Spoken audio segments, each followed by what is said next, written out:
Here we got a nice 1939 Ford convertible. 39 Ford factory air. You can see on the louver right there in front of the hood. Louver scoops. The louvers on the hood are very good, so getting the heat out.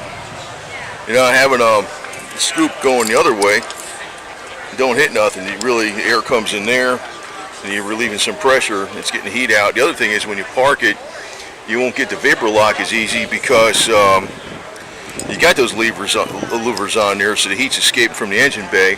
Help you with fuel boil over, especially with this ethanol gas they got today. The Altoona kids, so red and white. Nice top too. This is a high quality top. You can tell it's a thick material. Rumble seats up. That's a real fun part. But they never make a mini rumble seat today, you know that. Too many safety requirements.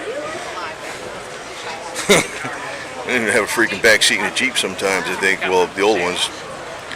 Where were you in 52, huh? And they got the wide white walls. Nice wheel covers, man. Love those. I like the bullet style. Sitting nice and low, too. Convertible. Convertible always makes it 10 times better than the coupe, man. I'll tell you that truth.